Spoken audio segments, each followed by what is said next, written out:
Ассаламу алейкум достор, общение печенье долбор кайрадан эфирде. Жана бул долбордун кыскача мазмунун айтып өтөлү. Буга чейин биринчи сонду байкагансыңар, көбүнчө манайшат, оюн зоокко көп көңүл бурганбыз.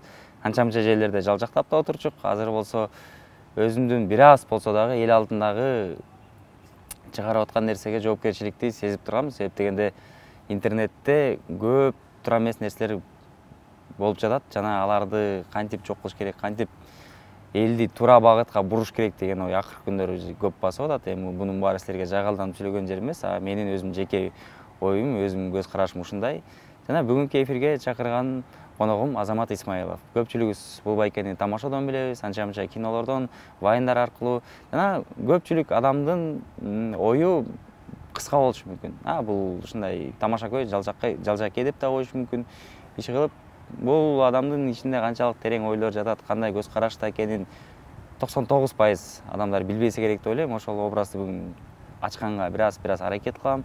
Жана аны менен биргеликте бул эфирибиз өтө узун болот. Себеп дегенде мен көрүүчүлөргө 100 000 адам көрө, 100 000 адамдын хотя бы 100 адамына, 200 адамына бир жакшы туура ойду жеткире турган болсом, ушул эфир аркылуу бул чоң жетишкендик деп эсептейм.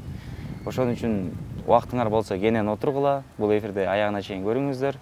Себеп дегенде таң кала турган, таасирлене турган жана туура айтты деп туруп кошула турган жерлер өтө көп болот. Сөзсүз түрдө каналга подписка кылып коюңуздар жана эфирден кийин өзүңүздөрдүн оюңуздар менен бөлүшкүлө. Бүгүнкү конокто Азамат Исмаилов.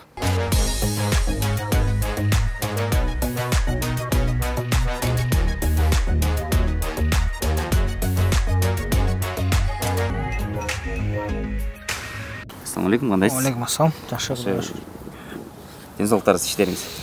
Жакшы, Кудайга шүкүр. Баары жакшы. Иштер болуп атат, денсаулык Кудайга шүкүр акырынан. Сиз көптөн бери интервью бере элебушсуз, Акыркы жолу качан берген эстеде жок. Вот ошо байкап калдык. Мындай вайндарыңызды көрүп атам. Азамат аны кылды, муну кылды, жарды барды. Экчеге, но именно ушундай келип интервью берип, тем более биздикиндей передачага вообще көптөн бери келбейт. Ошон үчүн көрүүчүлөр сагынып калса керек, жаңылыктар көп. Жаңылыктар көп. Жаңылыктар толтура. Элдер менен бөлүшө турган, көрүүчүлөр менен бөлүшө турган, айта турган да сөздөр көп дегендей. Аны болсо бүгүн сен чакырып атасың конокко, сен сурай берсең, ошого жараша биз жооп бере беребиз. Бизде суроо көп. Биринчилер эле азыр эмнеден алек болуп жүрөсүңөр? Билишимче кино, Азыркы учурда биз кино баштадык, Кудай буйруса. Менин жеке режиссерлук кылган экинчи кином. Биринчиси бул жана 2 жыл мурун тартып бергенбиз, кышында Малайзияга барыпчы. Чала спорт Малайзия деген. Жакшы фильм болду. 2018 жылдын эң мындай көп көрүлгөн фильмдердин бири болду. Элге да кызыктуу фильмдердин бири болду. Анан бул болсо ошол кинода режиссер болгом. Мунусунда дагы режиссер болуп, ошо экинчи кинону баштап атабыз. Кинонун аты Перекупщик. Перекупщик, Бул жана перевозчик бар го, Стэтхэм. Ошонун эле кыргызча ремейк деп койсок болот. Эми бирок сценарий андай эмес. Бул гана болгону ошол стилде тартылган. Ошол Стэтхэм стилине тартылган кыргызча кино болот. Перекупщик деп эки персонаж жөнүндө машина алып саткан образдар жөнүндө. Бизде ушундай перекупщиктер көп го, алып сатарларчы. Ошолордун жашоосу жөнүндө. Алар менен дагы жеке өз башыбыз менен көрүп калган үчүн көрсө ушундай турбайбы деп билип калам. Кел ушулар жөнүндө кино тартабыз болуп тартып баштап атабыз да. Башкы ролдо сиз жана Шумкар, Шумкар. Анан 1-1 студияда мурда Элемне дейтте жүргөн Айпери Чотоно деген да мыкты актриса. Ал дагы ошо кинодо башкы ролдосуңар. Кинодо үчөөбүз башкы ролдобуз. Жакшы. Кино качан примерно чыкканда буйруса? Кино Кудай буйруса 1 январга ошо жашыруун оком, закрытый показ болуп. Атайын. Баарында бахмани баш менен келет экен да. Эмне болот деп же биринен баштап прокат кетеби? Жок, биринде ошо закрытый показ болот. Элге жакын адамдарга, досторго, сынчыларга, ошолорго көргөзөбүз. Презентация кылабыз, бет ачарын кылабыз. Анан ушундан кийин экисинен баштап жалпы элге тарайт да кино. Жалпы элге болуп келип кинотеатрлардан көрсө болот. Кинонун жанры болсо бизге эле Кыргызстанга ылайыктуу бул комедия. Анан экшен дагы бар да. Бул биринчи боевик комедия болуш керек деген ой бар. Буйруса. Жакшы ниеттер бар экен. Анан эмне айтабыз да кино жөнүндө? кино жана айтчу нерсе айттык. 1-январда закрытый показ болот экен. Демек жаңы жылда 2020-жылы барлык көрүүчүлөр көрөт экен, көрсөңүздөр болот. Башка ролдорду баары айтылды. Мага кызык болгону болот. Мисалы сиздин жаныңызда көп жүрүп калам, анан күнүнө бир жок дегенде 5-6 адам чалат. Азамат бизге ушундай тоюбузду алып барып берип койчу деп. Неге тойдон баш тартып койдуңуз? Акыркы 2 жылдан бери тойго чыга элекпиз, алып барчу болчу. Бир жагынан алганда тойдо көбүрөөк энергия кетет экен. Тойду алып барган бир адамдарга жагат, бир адамдарга мындай терс таасирин тийгизет дегендейчи. Жеке мен үчүн той алып барганда көбүрөөк кыйналып калам. Себебинде көбүрөөк элге болгон энергия кетет. Анын үстүндө тойдо деген ар кандай да 5 кол тең эмес. Бирөөнө жагасың, бирөөнө жакпайсың, бирөө жакшы көрүп айтат, бирөө жаман көрүп айтат. Бирөөнүн көзү өтөт дегендей. Мастар бар. Тем более ошо мастар бар жерде кичине кыйыныраак экен да. Ар кайсы мас келип баш тартып берет. Негизи эле мас адамды көргөндө мен ушундай жаман сездим. Анын себебин көп билбей турсуң. Сиз 5 убакыт намаз окуйсуз. 5 убакыт окутабыз. Билишимче, тамашанын 3-сезонунан кийин, динге катуу келдиңиз, 5 убакыт намаз окуганга өттүңүз. Ушундай окшойт. Мен баягы эсептеген эмесмин да, кайсы убакта. Мен ал кезде кичинекей мондой болуп, жаныңарда жүргөндө 3-сонго чейин күлүп жайнап эле жүрчүңүз, анан 3-сонда күлбөй калдыңыз деп кой. 3-сондан кийин точно күлбөй эмес, анда кичине оор басырып болуп калдыңыз кичине. Жашоодо негизи эле бизди мындай көчөдөн көргөн адамдар күлдүрбөйсүңбү деп берет да, анан бир адам менен таанышып отуруп сүйлөшүп калсаң, сени биз мындай тамашакөй, шайыр адам экен десек, сен болсо өтө мындай серьезный адам экенсиң деп калгандар болот да. Скучный экенсиң ошо. Скучный дебейт, просто баягы серьезный экенсиң дейт да.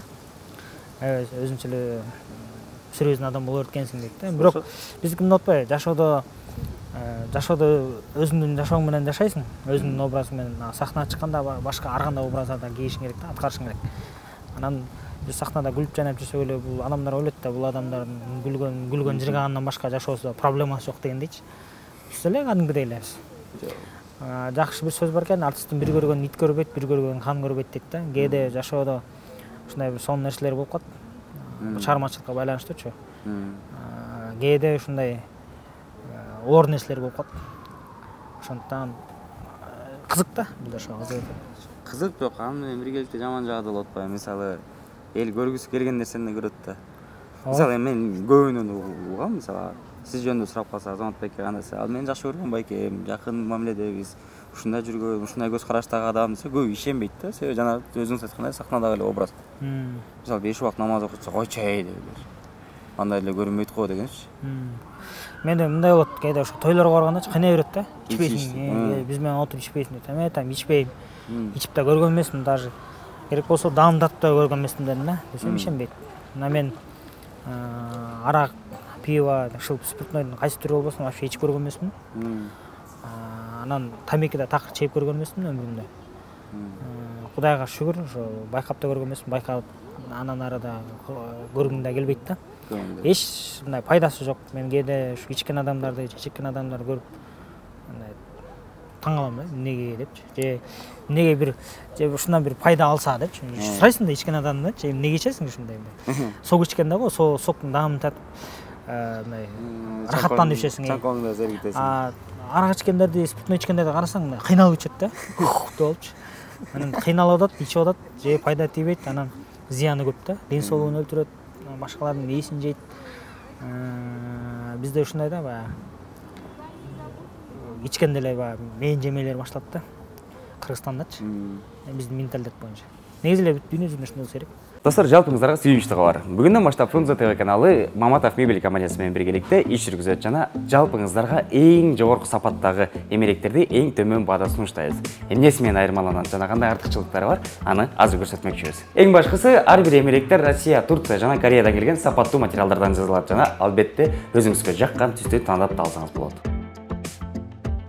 Маматов мебель компаниясына жалпысынан 20дан ашык мастер иштейт жана алар сиз буйрутма берген эмеректи ашып кетсе 3 күндө даяр кылып, үйүңүзгө барып орнотуп да беришет.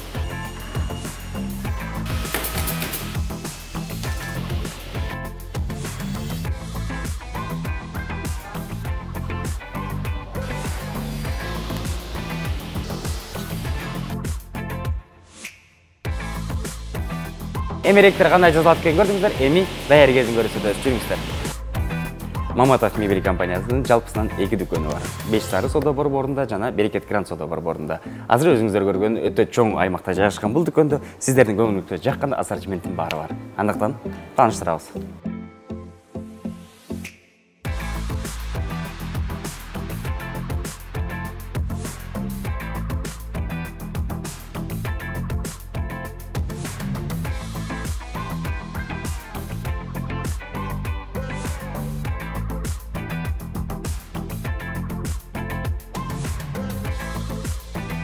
Жана эң башкы сунушубуз Маматов мебель Instagram баракчасына катталсаңыздар, дароо 10% арзандатууга ээ болосуздар. Андан сырткары толук маалыматты дал ушул номерлерден алсаңыздар болот.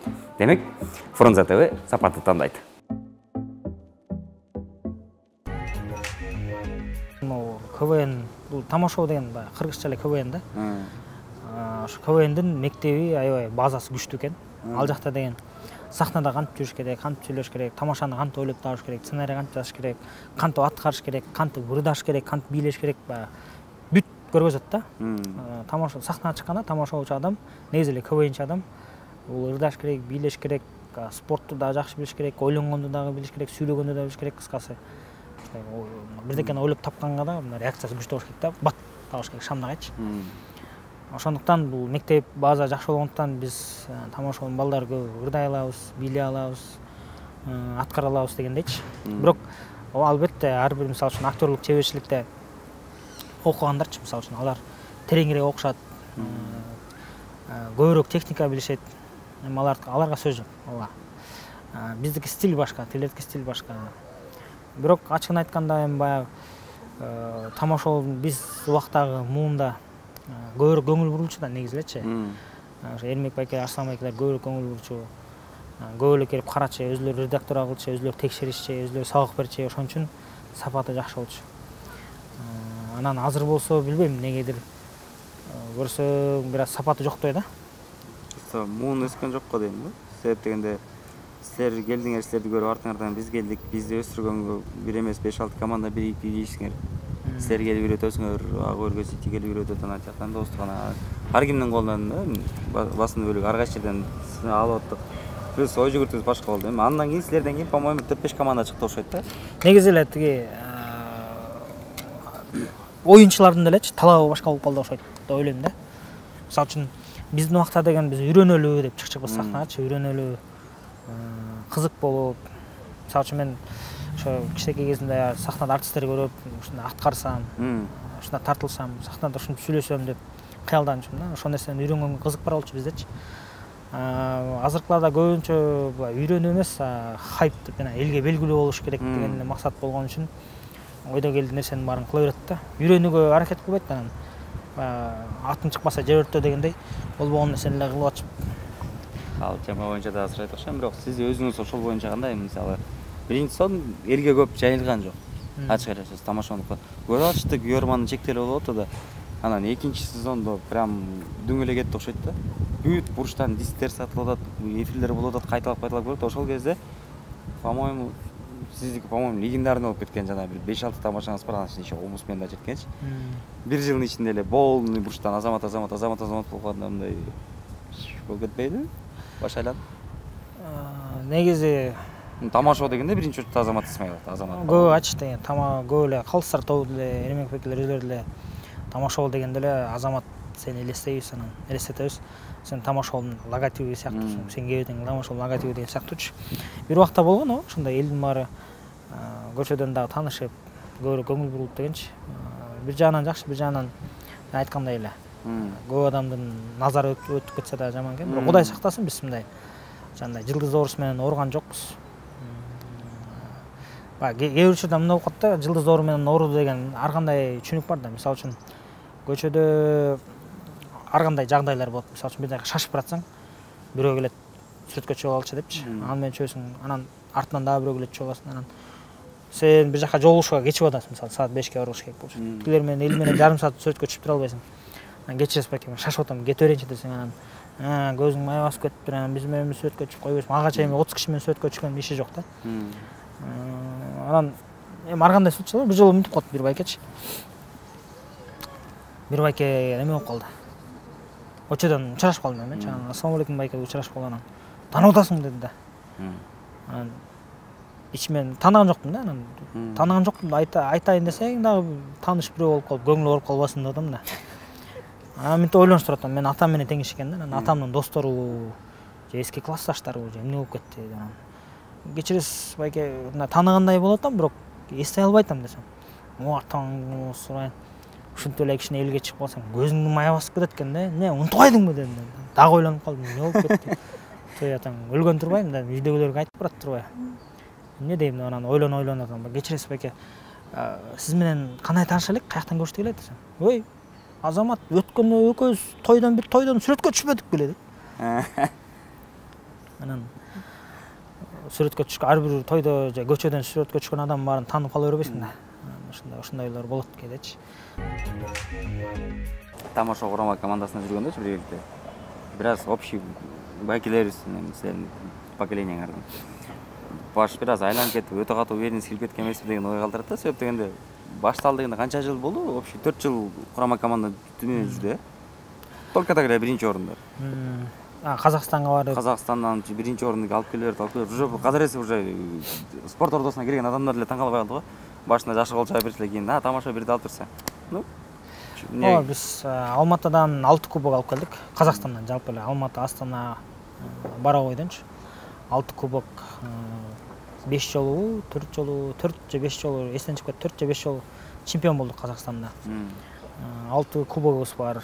Экөөнү ошо фестивалдардан жеңгенбиз, международный улуттар аралык, эл аралык фестивалдар. Анан Сочига бардык. Сочиден 2 жолу жакшы оюн көргөздүк.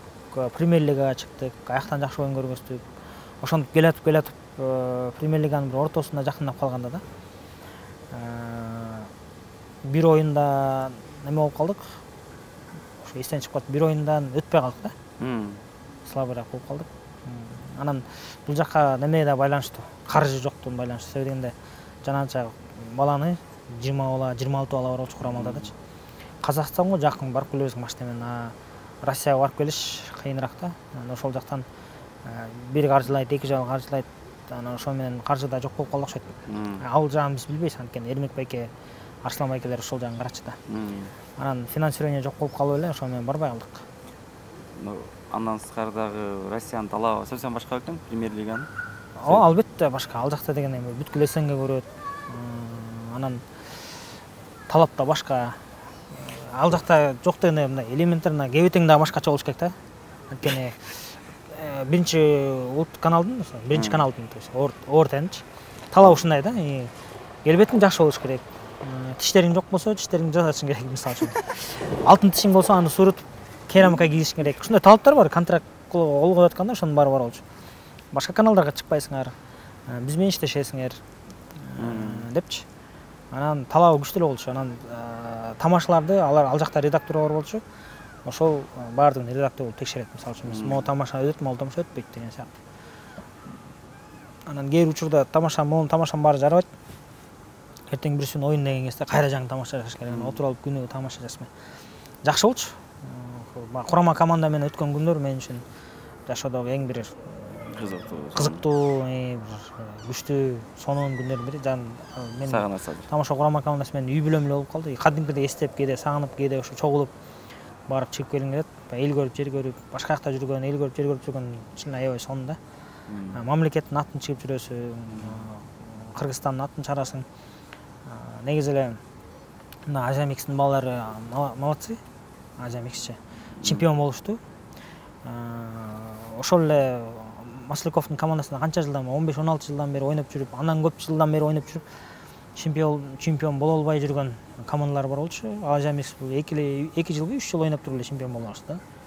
Баш этек вообще 4 болду, но бирок ошонун курамында сиз да чемпион болуп калмаксыздар. Азия Микстен бир эмес 5-6 жолу чакыруу келбеди эле именно Азамат Исмаилов Азия Микске кошулсун курамына деп. Биз ошо Премьер лигага чыкпай алган учурларда, биз барбай алган учурларда болбай алган учур беле же баардык беле. Кыскасы ошо 2 жолу бизди мени 2 жолу 3 жолу 2 жолу дейм. Ошо Азия Микстин балдары ошо Элдер байке Кененсаров чакырган да. По-моему, биринчиси силер Сочиге чейин бар электе чемпион. Сиз Тамашоонун курама командасында капитан болуп, Алматыдан артынан эле кубок алып келаткан кез болчу. Экинчиси уже премьер лигадан дальше өтпөй калгандан кийин. 2 жолу чыкырды. Кыскасы ушундай да, анан эмне себеп? Бир жагынан жетекчилик. Биздин ошо Элмек байке, Арслан байкелер болбойт деп койгон да. Болбойт, сен бизде чыгып атасың. Сен Тамашоонун баласысың, ал жакка барма деп. Экинчи жагынан ошол эле Элмек байке, Арслан байке өзүлөрү айтышчу мага. Негизи мага эмес, жалпы биздин командагачы. Эгерде мамлекеттин кызыкчылыгы болсо бул жакта, анда Азиамикспи же дагы башка командабы, ал убакта Акапиан да болчу. Акапиан болобу, Азиамикс болобу, Тамашоо болобу, 3 команда биригиш керек. Бул деген жеке адамдын же жеке команданын кызыкчылыгы эмес, бул мамлекеттин кызыкчылыгы болуп аткандан кийин биригиш керек, өзүлөрү айтчу. Биз ошондой ойлочубуз. Анан мени чакырганда бир жагынан эмнеге жөнөтүшпөй койду билбейм, экинчи жагынан балким кызганыч болду, жетекчилик тараптанчы. Эми алар деле түшүнсө болот, ооба сени өстүргөн бала башка команда чакырып атса. Бирок биринчи жолу чакырганда мени командага келип такай ойно эмес, биз менен эле кел, бир эле оюнга чыгып кел. Анткени Азиамикстин балдары бит русскоязычный балдар да, орусча алышчы. Анан нукура кыргыз бала жетпей атат бизге. Анткени Кыргызстан аты болуп аткандан кийин мындай нукура кыргыз жүз керек болуп атат. Кыргызбай керек болуп атат деп кыскасычы. Ал убакта комуз менен ойночумун ушундай. Өзгөчөлүк комуз менен да чыгыш керек экен. Ортодо комуз менен чыгып атсаң деген сыяктуу сунуштар болгондо анан барып келейин деп аябай кызыккам. Анан келип Элмек байке, Арслан байкелерге айтсам жибербей коюшту. Экинчисин биз өтпөй калгандан кийин дагы жибербей коюшту. Ошол жарап, ошо өттүк эле өтпөй калдык эле эсте жок да. Ошо кайра эле ошо болбойт деп коюшкан да, контрактка такапчы. Сен деген Тамашоонун жүзсүң, тиңдей мындай деп. Общий курама команда контракты биринчи лигага барбай калгандан кийин полный эле үзүштү. Премьер лига барбай калгандан кийин ошондон кийин. Ошондон кийин эле болду, чачырады. Анан экинчи курама командасы баары бир бирикшеге барып, ошол ойдон Тамашоонун биринчи курама командасы ар ким өзүнүн оокаты менен кетти. Ошондойго. Андан кийин эле кинолор кете баштады. Азыркы тапта полный эле Тамашоонун балдары киного өтүп алганда мындай кандай дейсиз? Кимдики окшош болот, кимдики окшошпой атат. Ким кандай ойлой болот? Туура эмеспи? Кечке эле комедия тартып берген, может драмага да өтүп көрүш керек, может башка жанрларда байкаш керек. Кинонун жанрлары боюнча, жеке менин оюм боюнча, башкаларды билбейм кандай. Бизге элге эмне үчүн комедия жакшы келет, анткени бизде жашоо өзү эле трагедия, драма да. Кыргызстандачы өзгөчө акча жок, такай эле проблемалар, көйгөйлөр көп, маселелер көп. Бул жетпейт, тиги жетпейт, үй бүлөлүк уруш, мамлекеттин акыбалы, абалы, экономиканы, кыскасы проблема көп да айбачы. Көйгөй көп. Анан ошондой проблема болуп атканда еще ансаксы келгенсип андай трагедия, драма киного эл киргиз келбейт дейт. Жашоо эле ошондой болот да. Андан көрөк бир көп ушундай нерседен чарчап бир эс алып чыгайынчы да, элдер комедия талап. Ошон үчүн комедияны көбүрөөк көрөт. Анткени адамдар жашоодо кыйналат да, анан жок дегенде сахнадан экран аркылуу бир күлкү, маанай алып алсак деген. Сиз мындай жакындан билген адам катары да тамашалоо, кинолоо, эмне гана жазам, любой сценарий өзүңүз катышайын деп атсам, мындай элге бир туура пасыл жеткизем деп всегда аракет кылабыз да. Мисалы даже хоть мондо болсо да, могу нерсе турамыз экен, ушул жерден көрсөтпөйгөлү деп. Элге через юмор жеткизген ошол оңой дейсизби же жетпейби экен? Ооба, негизи тамаша аркылуу жеткизсең эл оңоюраак кабыл алат да. Мисалы үчүн бирөөнү келип урушсаңчы, мисалы үчүн эл сен мындайсың, тиңдейсиң десең, кээ бирөө кабыл алышы мүмкүн, кээ бирөө ичинен жаман көрүп коёш, өзүң билип алчы, тиги бу. Бетке айткандын баары жаман го. Мындай тамаша аркылуу тамашалап элди андай мындай деп тамашаласаң, күлүп сүйлөп, тамаша күлкү аралаш кылып кабыл эме, тамаша чын аралаштырып айтсаң, элдер күлүп атып кабыл алат, ичинен ойлонуп калышы мүмкүн. Ошондой ушундай турбай деп, ошондуктан мындай күлкү тамаша аркылуу элдер көбүрөөк кабыл алат да. Инстаграмда вайндар силерге чейин эле бар болчу, конечно, бирок определенный бир популярностька силер чыгардыңар ошо дейм да. Ал конкретно просмотрлар жактан дагы мындай просмотрларды эми көп кимдер алыш эмес. Билбейм, мага чейин может Элдана балким болчу да. Бизде бирок ал деле орусча алыш болуп, бизде именно кыргыз контингент көп көрүш эмес. Сиз Эмил байке экөөңүздөрдү баштап могу проектке киришкенден бери эле силердин артыңардан уже козгордум деп эле вайнерлер, анан хайпажорлор дагы көбөйүп кетти го дейм да. Ооба, сен айтпайсың, ошо жоопкерчилик бар го деп. Жоопкерчилик ошого алып келет го да. Мисалы азаматтар деле монтип вайн тартып реклама кылып акча таап атышкан турбайбы, же болбосо монтип подписчик чогултуп атышкан турбайбы деген нерсени. Жана сиз айтып өткөндөй эле биз башка ниет менен келгенбиз тамашага. Азыр башка ниет менен келип атат деп. Силердин ниетиңер мен билгенден именно bir определенный моментте просто элге күлкү тартылып калчу мындай инстаграмга мынтип барат 1 минут болсо да күлүп койсун деп туруп киргенсиңер. Акча, реклама, аны муну деген жок. Эч деген, мисалы үчүн эмеликөз жаңы вайн тартып баштагандачы. Эмилге мен сунуштагам да. Эмке негизи ойлонуп көрсөм интернетке кирсең элечи. Терс маанайда жаңылыктар көп да, бирөөнү атып кетиптир, сатып кетиптир, тоноп кетиптир. Негатив өтө көп да. Интернетке киргиле адам настроениясы жок, иштегиси келбейт. Кыргызстан чөгүп бараткандай эле да. Жашоо түгөнүп бараткандай эле сезилет да. Анан ушундай негативдин арасына бир маанай көтөрө турган, элибизге бир көңүлүн көтөрө турган бир жаңылыктар киргизбейли, жок дегенде анекдот айтып баштайлычы да. Анда Инстаграмдын эмне экенин биз эле жакшы түшүнчү эмеспиз. Негизи биздин командада Гламур, Куба Гламур деп коебуз, Кубат Кубанычбек деген досубуз. Ошол Санжар Мыкыев дегендер ошолор биринчи баштаган да Инстаграмды. Ал убакта мен түшүнүм деле жок болчу. Турган элибизге бир көңүлүн көтөрө турган бир жаңылыктар киргизбейли, жок дегенде анекдот айтып баштайлычы да. Анда Инстаграмдын эмне экенин биз эле жакшы түшүнчү эмеспиз.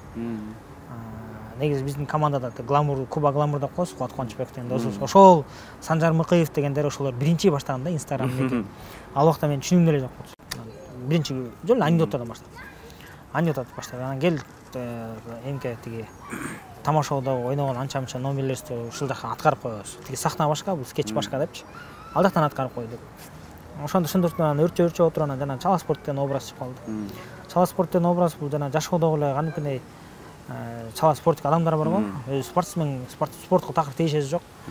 Анан келип алып ар кимге тийишип маданиятсыз адамдар бар да, биз ошолорду жана айтканда жана күлк аркылуу өзүн күскөдөн көргөн кандай экен. Мисалы үчүн адам өзүн көрө албайт да. Бирөө аркылуу көрсө, чын эле менде ушундай бар, же менин досторумда, тааныштарымда ушундай бар деп көрсүн деп ошол образды какшык катары чыгарабыз да. Ушундай чала спортсмен жигиттерге. Спорт тийишеси жок, чала адамдарга да кыскасы. Анан биз чыныгы спортсмендерди билебиз, тааныйбыз, досторубуз бар. Алар деген тескеринче жоош болот, адамдарга тийишпейт. Тилери болсо ошо көчөдөн ар кимге тийишкендер ошолор да. Анан ошолор маданияты жок адамдар, сөгүнүп саганып көчөдө тамеки чегип, түкүрүнүп какырынып отурган ошолорду биз со стороны көргөзүп коелу деп тартып баштаганбыз. Ошол образ болуп кетти. Анан ошол менен да көп тарта баштады, анан вайндар чыга баштады. Анан элдер биздин максатыбыз просто жаңы чыгып баштаганда элге жөн эле көңүл тартуу болчу да. Анан реклама чыга баштады, заказ өзүнөн өзү элечи. Бизге да ошондой биз тартып бербейсиңер деп. Башында арзан эле тартчыкпыз. Бартер кээде бир футболка 1 сом берсең ыраазы болуп ошол тартып койчубуз. Кээде 5000 сом берет, ага ыраазы болуп тартып койчубуз. 100 доллар берет, ага тартып. Анан спрос көбөйө баштады, талап көбөйө баштагандан кийин майда чүйүлөп көп нерсе тарткандан көрө ошо кымбатыраак аз нерсе тарткан жакшы болуп анан ошо баасын кымбаттатып койдук. Болбой эле келе баштады элдер. Себеби дегенде биздики жөн эле реклама эмес, биздики күлк аркылуу реклама да. Адамдар жөн эле рекламаны көргүсү келбей калыптыр да. Ошон үчүн бизге биринчи кирген адамдар юмор көргүсү келет, тамаша көргүсү келет, маанайды ачкысы келет. Анан экинчи жактан юмор тамаша аркылуу маалымат алат да. Мен оюмча бир ок менен эки коён деген сөз да. Элге да пайдалуу, күлкү тартылып атат. Бизге пайдалуу, биз рекламодателден реклама берген адамдан акча алып атабыз. Реклама берген адамга пайдалуу, анын соодасы жүрүп атат. Анан бирок өзүбүздүн жеке принциптерибиз бар. Биз деген арак, пиво же болбосо жанында кальян, клуб, шылып арам нерселерди такыр реклама кылбайбыз да. Буга чейин көп эле жолгон, көп эле акча төлөп берели. Биздин арак заводубуз бар, аны реклама кылып, аябай көп суммада акчалар да. Биздин пиво чыгарган заводубуз бар, аны реклама кылып, биздин клубубуз бар, аны клубду реклама кылып бер депчи, бирок эч кимдин реклама кылган жокпуз дегенде бул арам акча, кийин Кудайдын астында бул үчүн жооп беребиз. Жана сен айткандай жоопкерчилик дегендей, Кудай таала ар бир адамга бизге өнөр берет, талант берет, мүмкүнчүлүк берет, ошол мүмкүнчүлүктү туура пайдаланыш керек да. Мага берген өнөрдү мен кандай пайдаланам? Ошо элге күлкү тартылып, анан чындыкты жеткизип, ушундай көңүлдөрүн ачып, эң негизгиси эле бирөөнүн күлкүсүнө пайда болсун, бирөөнүн жылмаюусуна пайда болсун деген максатта эле тарта беребиз. Азыркы тапта Инстаграмда чала адамдар деген сыяктуу чала хейтерлер да, мисалы сизди, мени иши кылып любой адамды, кичине төбөсү көрүнүп калган адамды эле отуруп эле ар кайсы жактан ашап как будто өмүр бою таанагандай эле сүйлөй беришет го. Андагы иммунитет барбы, жокпу? Адамдар жашоодо мисалы үчүн мен уялчакчы, тартынчакчы, лох адам болсом, мен сага айта албайм да бетиңечи. Элдер сен ушундай тура эмес кылдың депчи. Анан ошону барып эле интернеттен барып сага жазган огойду, анткени сен мени бетке тааный албайсың. Ошон үчүн интернетке кирип сөгүнүп сагынып жамандап жазган, ичи күйгөн, ичи тарлары ушундай көп экен да. Башын ачуум келчү, анан кийин маани бербей калып, мен итире өрөт, кербен жүрө өрөт дегендей эле. Бирок да сиз дин жолунда жүргөн адамга тарап билесиз да, что билип билбей туруп сүйлөсө ал адамдын акысына кирген болот го. Эмнени билип билбей жүр? Негизи азамат, сен мындайсың, тигиндейсиң, анан сени мынтип көргөм, тигинтип көргөм, ушундай жалган жалгаса. Жалганчылар, жалган жала жапкандар өзгөчө биздин жашоомдо да көп эле болгон да, мисалы үчүн. Бирөө айтат, бир күн мечиттен чыгып баратсам, алман чыгып калып, "Салам алейкум". "Алейкум ассалам". "Эмне сен мечитке келесиң?" дейт. "Ооба" десем. "Намаз окуйсуң" дейт. "Ооба, окуйм" десем. "Мен сенин баптискенде окуп беле" дейт. "Жок, астагфирулла, кайдан?" десем. "Сен ушинтип баптискен деп жүрчүбүз" дейт. "Кайдан?" десем. "Бир досум айткан" дейт. Билбейм, Кудай сактасын андайдан. Кудай берген бизге ушу туура жолдон адашпайлы, ошондой дайым ушундай дуба кылабыз, ушул эле жолдо жүрөбүз. Десем, молодец деп кол кармап, "Рахмат, сыймыктан ата мурун жаман көрчүм" дейт. Ошол музык микрофон болуп кеткенби, эмне болгон, Кудай билет. Бир жолкусун бирөө айтат. Дүңк деген бар го наша. Кудай сактасын, даже дүңк эмес, тамеки чегип көргөн эмесин өтпөйм. Дүңк чегесин айтат да. Ар ким өзүнүн деңгээлине жараша түшүнөт, ар ким өзүнүн деңгээлине жараша оюланат да. Бир сахнага чыгып күлүп атсак эле булар дүңк чегип алып эле күлөт дейт да. Мисалы, дүңк бул арам да. Арам бул. Адамды жинди кылат. Кээ бирлер актанышы мүмкүн бул дүңк деген тамекиге караганда пайдараак депчи. Бул жөн эле сөз да. Бул наркотик анан ошентесиң дейт да. Чегесиң дейт. Чекпейм айке. Көргүң келет десем, кээ бирлер бар, наглачы бетке көргөм дегендер бар да. Көзүң кашайыр дейсиң да, ишиңечи. Күйүп кетесиң да. Качан десең, окуганым менен, көргөнүм менен, тинтип минтип дегендер. Кээ бирлер жөн эле бирөөдөн угалы эле. Бетке кое албайт кээ бирлерчи. Бирөөлөр айтат, ичпейсиңби, ичкенин көргөм, ичебиз деп элечи. Билбейм, таң каласың адамдаргачы кээ бирлер да. Фантазия иштеп кетеби же күлүп кармап калабы, көбүнчө ошо дүңк чеккенин көргөм дегендер өзүлөрү дүңк чегип мээлери согуп калгандар, жана ичкенин көргөндөр мас болуп мээсине арак өтүп кеткендер болуш керек да. Жөн адам, соо адам антип айтпаса керек. Тамаша салып айтып кетсиз го, жаңы образ Instagram президентке талапкер элем деп. Там аны кылдырбайм, муну кылдырбайм, анан тияк деп. Ал мындай акырында иштеп баштадыңызбы, намек же бул проект дальше өсөбү, чоңоёбу? 2-3 эфир менен токтойбу? Инстаграмдын президенти деген образ бул деген ошо. Мен президент болсом, мен ушундай интернеттеги ушундай нерселерди жок кылам, тазалайм, таза Инстаграм, таза Кыргызстан деген сыяктуу лозунгтар менен чыгып атпайбы. Бул дагы негизи пландар боюнча уланат деген ойлор бар. Чоң уланып, чоң программа жүргүзүп, платформаны даярдап, агитация кылып бергечи. Инстаграм президент болуп калабызбы деген ойлор болот. Элдерге агитация, элдер менен жолугушуулар болот.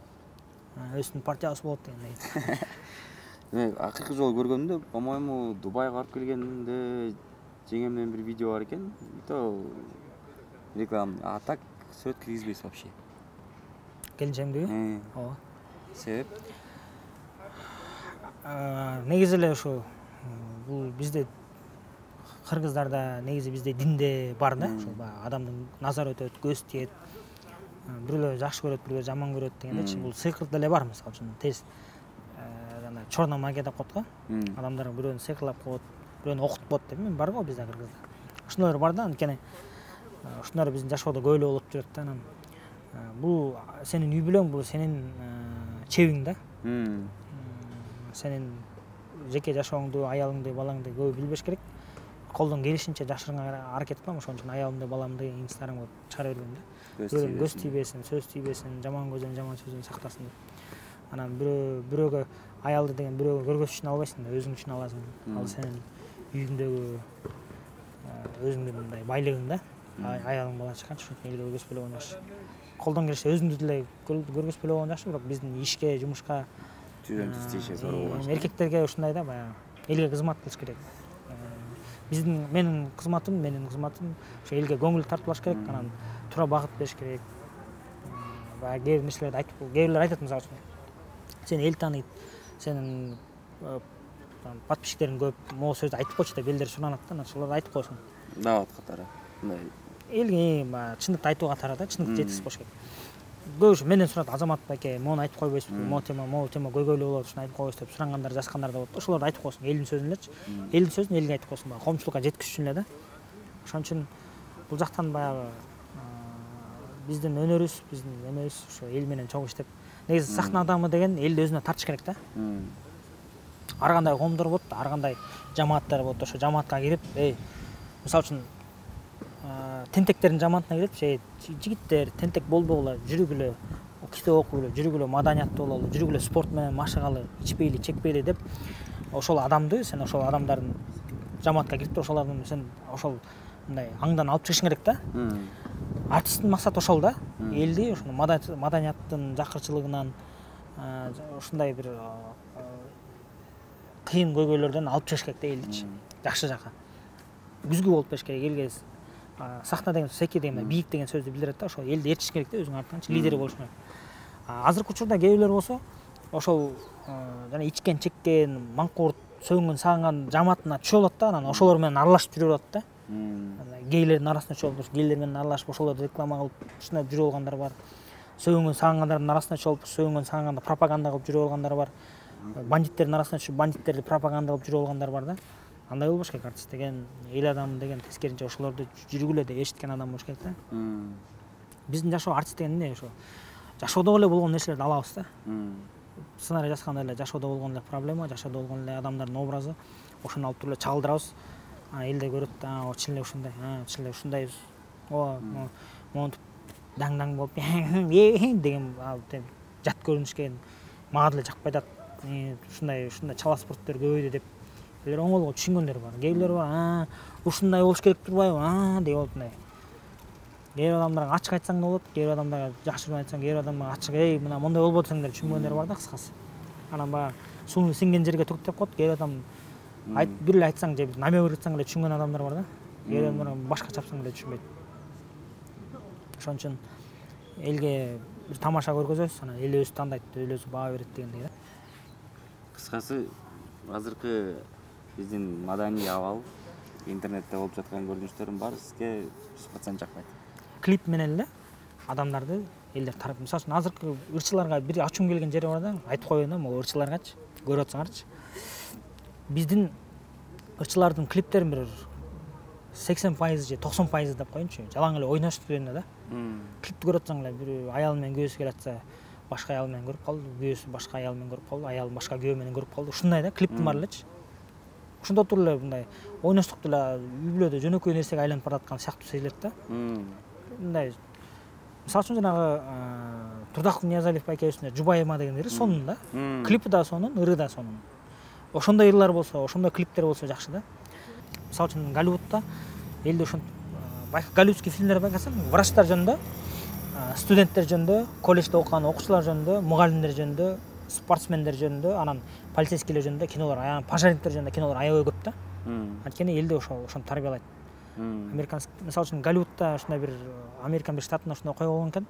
Бир жылы ошол пожарный академияга студент абитуриент тапшырбай коюптур вообще. Анткени эч ким пожарник болгусу келбейт, кызыгы жок. Анан мамлекет Голливудка заказ берет, киностудиягачы. Пожарниктер жөнүндө сонун кино тартып коёт. Анан алар барат, пожарниктерди укмуш кылып кино тартат да, герой кылып, өзүнчө бирөөнү куткарып атат, бирөөнүн адамдардын элинин жанын сактап калды, элге пайдасы тийди депчи. Ошол кино чыккандан кийин эле ошол жылы абитуриент батпай калыптыр, бүт баары пожарник болгусу келет да. Ошондой эле бизге Кыргызстанда мугалимдер жөнүндө кинолор болуш керек. Мугалимдердин жумушу кандай оор, кандай пайдалуу. Мисалы үчүн мага мугалимдерди аябай сыйлайм, жакшы көрөм. Себеби булар экинчи ата эне да. Ушулар балдар менен алышат, тарбиялайт. Кичинекей балдар менен жүргөн мугалимдерди көрүп, 1-2 класстын мугалимдерин көрүп сыймыктанасың да. Байкуштардын айлыгы аз, мисалы үчүн. Ошолор жөнүндө кино тартыш керек. Биздин милиция жөнүндө кино тартыш керек. Милициянын баркы түшүп кетти. Себеби дегенде бир жагынан милициянын өзү деле күнөөлүү. Себеби дегенде көбүнчө милицияларды мен билген милициялар мындай элге пайда алып келейин деген максат жок, кептеп элди жеш керек, камаш керек, чөнтөгүнө берген постанова кылыш керек, коркуп дүркүш керек. Азыр анча-мынча бандиттерге караганда милициялар опасныйраак да. Милициялар өзүлөрү күнөөлүү. Бир жагынан, экинчи жагынан мамлекетте күнөөлүү. Ошондой кызматкерлерге көңүл бурбайт, камабайт, соттобойт, көзөмөлдөбөйт. Айлыгы аз байкуштардын, алар деле четинен түшүнсөң болот да. Анан эмне кылат? Азыр 10 000 сом айлык мисалы үчүн. эмнеге жетет ал эчтеке жетпейт. Апам байкуш доктор, өмүр бою доктор, врач болуп иштеп келди. Айлыгы 4000 сом болчу. Эптеп 8000 сомго көтөрүлгөн. Апам өзү китеп жазат. Китеп жазып ошондой шабашкалар менен болуп, бирдеге которуп берип, китеп жазат, ошондой акчалардан анан бизди бакыт эметти да, үйгө нан таап келип деген сыяктуу. Атам да байкуш ошондой врач. Айлыктары мынча. Анан кээ бир врачтар бар, мисалы үчүн шабашкалар көп. Ата-энем хирург эмес да, мындай жазышат. Анан кээ бирлердин шабашкалары көп. Азыр больницага баргандан коргосун кээдечи.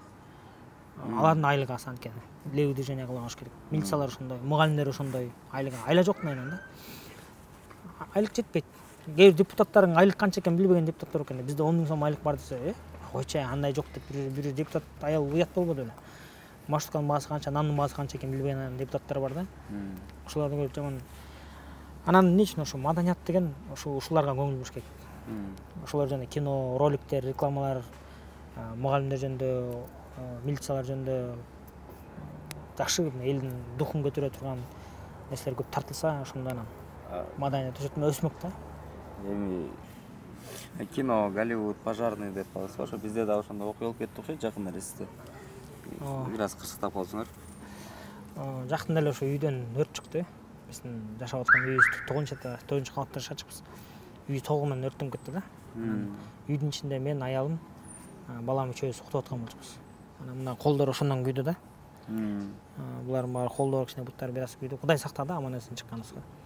Мындай кол жара болуп сыяктуу болуп, бирөөлөр менен учашканда уялат экенсиң да, мен колун карап эле, бул байкуш оорукчан окшойт, жара болуп аткан, эмне болуп аткан деп башкача көз караштайт. Бул болсо ошо күйүп болуп калды. Сиз да мындай жаман экенсиз, сабырды чалсам, Илдос үй күйүп кетти эле деп спокойно айттыңыз да. Жүрөк деле анча неткен жок, кызат болгон жок. Не болуп кетти экен деп, мынча эле жер күйдү болсо, үй полностью өрттөнүп кетти. Ой, толугу өрттөнүп кетти. Саат 4 чамасында өрт чыкты да. Биз уктап атканбыз үйдөчү. Болгондо ошо киребеш жак өрттөн аягы өрт чыгыптыр. Анан саат 4 эле келинчегим оягып калды. Анткени үйдүн ичи аябай ысып кетти да. Азамат өрттөнүп атты. Көзүм ачып эле чуркап чыксам, неме экен? Ошо киребеш өрттөнүп атты. Үйдүн ичи капкараң, свет өчүп калган. Анан оттун жалыны кальдордон көрдүм да, кыпкызыл болчу. Анан жүрөк түшүп калып, чуркап эле карасам, эшиктин түбү өрттөнүп атыптыр. Анан ваннага кирип эле чакада суу алгыч эле тиги напорда аз да. Суунун тебиши, суунун чыгышы азыраак жай, анан жарым чакка толду деп аны суга часам, ого деп гүү деди. Анан капкараң болчу үйдүн ичинде. Оттун жарыгынан жана эшик кармагачы көрүнүп кетти. Ключ ошо ачкыч жолдо сайылып турганда, ачкычты ачып аткан кезде ошо эшиктин үстүндө күйүктөр колго тамчылады. Эшикти ачтым да, келинчегим, бала чакам үчөөбүз качып чыктык сырткачы. Жыңалачы эле качып чыктык да, короче. Анан ич кийимченчи. Анан 9 кабатта Максат деген байке кошунабыз болчу. Ошо кошунат байкени ойготтум, даңкылдап, эшиктин баарын алып даңкылдап ойготтум. Алар чыгып өрттөнүп дегендер баары Кудайга шүгүр ошо жашынакай кошуналарыбыз бар экен. 8-7 кабатта кошуналардын баары чыгышты. Баары чыгып суу чачып, анан анысында біз өрт өчкүчтөрдү чакырып калдык. Анан оттун табы ушундай күчтүү, эшикке жакын жоло албай. Анан кошуналардын жардамы менен баары тизилип туруп чакалап атчы, анан сууну бир аз, отту бир аз пасаңдатышты да. Анан аңчы өрт өчүргүчтөр келип анан өрттү өчүрүп калышты. Баягы мен коркконум кошуна үйлөргө жайылып кетпесе экен дедим да. Анан бүт подъездин баарын даңкылдап, эчтен даңкылдап, бүт жана биринчи этажга чейин жашаган кошуналардын баарын эшикке эвакуация кылдык. Элдин баары эшикте, кошуналардын баары эшикте. Мен колум, төшүм, буттар күйгөн. Анан элдер, кошуналар бирөө шым берди, бирөө футболка берди, бирөө шлепка берди, ошондон анан эшикке чыктык. Скорый келди, тез жардам келди, балам менен аялым угардын астынан уланып калыптыр. Мен да уланып калыптым да. Мен балам экөөбүз негизи турбай алмак экенбиз, уктай бермек экенбиз да. Келинчегим сезип калып оянып калыптыр. Менин беттерим шишиген, тамак ачышкан. Анан ошондон Кудай сактады, аман-эсен калдык. Кудайга шүгүр, бул да сыноо. Ар бир сыноонун, ар бир кыйынчылыктын артында жакшылык турат дейт. Эч ээген жокпуз, өкүнгөн жокпуз. Эң негизги аман-эсен чыктык. Ошондон кийин дагы адам ден соолуктун кадырын оорукчан адам билет дегендей эле күйгөндөрдүн, өрттөнгөндөрдүн кадырын эми түшүнүп баштадым, акыбалы чын эле турбай. Биз дагы жакшы аман-эсен чыгып кеттик. Кээ бирлери чыкпай калгандар бар. чыкса дагы дене бою бүт тырышып баягы жанагындай орусча инвалид болуп калгандар бар да, майып болуп калгандарчы. Анан үйгө деген сөзсүз түрдө жанагындай өртөчүргүч коюп коюш керек экен. Огнетушителер бар го, чоң. Аябай сөзсүз керек экен. Буга чейин элдин үйү өрттөнсө да менин үйүм өрттөнбөйт деген ар бир адамдын ой болот го эми. Кудай сактасын, менин башыма түшпөйт дегенчи. Сактансаң сактанарым дегендей, ар бир нерсе сак болгондой жашашкан да. Бул деле ойдо жок жерден щиттен замыкание кетиптир, бүт өртөнүп кетти ошол мененчи. Анан Кудайга шүгүр, эч нааразычылык эчтеке жок. Мунун артынан ар бир кыйынчылыктын артынан жакшылык бар дегенде Кудай таалам берген бизге сыноосу. Азыр ошо келинчегим балам үчөөбүз больницага барып уулангандан дем алып жанагындай немеденчи. Бара камерадан бар экен, ошо кислород менен дем алдырат экен. Ошол менен дем алып кичине дарыланып, келинчегим анча-мынча дарыларды ичип ушундай балам экөө дарыланып бүтүп атабыз. Кудайга шүгүр, жакшы. Эми соңунда тамашо, кино, вайн бунун баары дальше уланабы же сиз башка кесипти аркалаш мүмкүнсүзбү? Себеп дегенде мен мындай глобальный суроо бергенге аракет кылайын. Азамат Исмаилов деген барып ким болот? Негизги КВНщик болдуңуз, бул өткөн чак эле. Азыр как продюсер катары, как режиссер катары кыймылдап жатасыз. Дальнейшем ушул болуп кетеби же балким негизи мындай жеке ишкер болуп бизнес кылып койгон да керек экен да. Себеби дегенде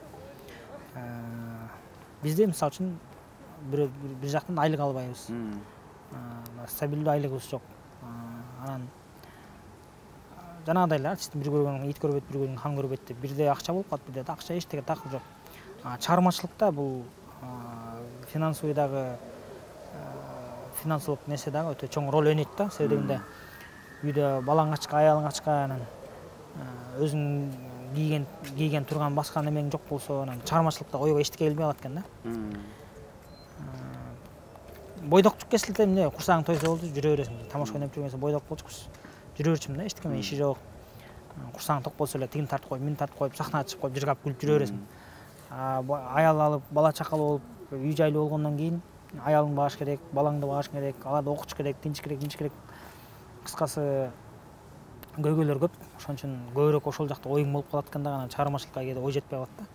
Ошон үчүн дагы кээде чыгармачылыктын басыңдап кеткен дагы учурлар болуп калат. Депрессия болосуң, кээде кризис болосуң, финансылык дагы, анан чыгармачылыкта кризис болуп калат да. Ушул баардык нерсе биз жанагы топтолуп келип бир урганда кыйналып чөсүң да. Анан ар кимге жалдап барасың, демөөрчү болуп берип койчу, биз ушундай эл үчүн жакшы нерселер, проектлер чыгып атсаң, жакшы проектлерди колдоп бербейт, ачыгын айткандачы. Коммерческий проектлерди колдошот да көбүчү. Анан мындай эл үчүн пайда, жер үчүн пайда, маңызы мондай, мааниси мындай деп айта турган проектлерди көп бизди кызыктырбайт деп коет да. Колунда барларчы. Анан качан бул биз сизди мондай реклама кылабыз, сизге ушунча пайда алып келет десең, ошондойбу, анан кел анда колдоп берели деп колдошот. И то ошондо да жакшы колдошпойт да негизичи.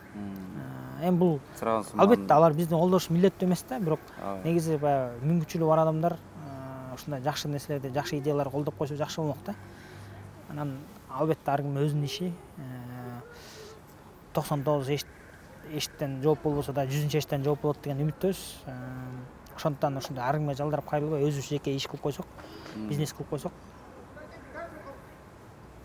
койсок жакшы да. Ушундай ой болуп атат, ошо бизнес кылып коелу. Кичине жүргөн турганың курсагың ток болсо да чыгармачылыкка көбүрөөк энергияны, көбүрөөк убакытты бөлгөнгө жетип болот эле. Өсмөкпүз да дагычы.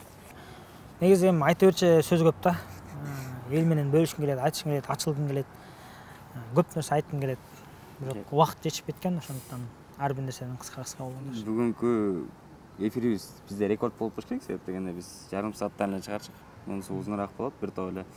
Бирок эң негизгиси ар бир көрүүчүбүзгө айтайын дегенибиз, ошо көп туура сөздөр, көп туура ойлор тилекке каршы жетпей калат. Себеп дегенде биздин коом азыр кандай бир башка нерсени көздөп калды окшойт. Интрига, ушак, ары бери деген туура ойлорго келгенде бир аз же убактын коротусу келбей кетеби деп. Менимче бул көрүүбүз аябай жакшы просмотр, аны менен биргеликте аябай жакшы ушундан таасирленген адамдар көп болот деп. Себеп дегенде эмнеге чакырдым? Мен да күн кээде жолугуп калып отуруп сүйлөшүп калганда көп туура нерселерди алып, өзүмө капиталым катары алып ошол нерсени жок кылганга аракет кылам. И балким биздин көрүүчүлөр да ошондой сыяктуу арасынан чыгаптыр, эми 1000ден бирөө болсо дагы чоң бир пайда болсо керек дейм да. Балким 100дөн бирөө. Сизге чоң рахмат. Үй бүлөңүз тынчтыкта жашасын. Рахмат. Азыркы жеңем менен болгон мамилеңиз эч качан суулабасын. Сонун чыгармачылык ийгилик байке буйруса колдоп айлайлы. Ассаламу алейкум. Ошо сага да ийгилик кылайм. Сен да ушундай жакшы нерселерди чыгарып атасың. Негизи эле тамашадан биз көрүп жүргөндөй командаң менен өзгөчө команда болсун. Ийгилик болсун. Көп чыгара бер. Урматтуу YouTube көрүүчүлөр, түшүнөбүз, азыр заман ушундай минимализм болот. Кыска нерселерди элдер жакшы көрөт да, аз нерселерди. Мүмкүн болсо толук менен көрүп кала. Всё. Кайра кийинки эфирден көрүшкөнчө сак саламат болуңуздар. Ассаламу алейкум.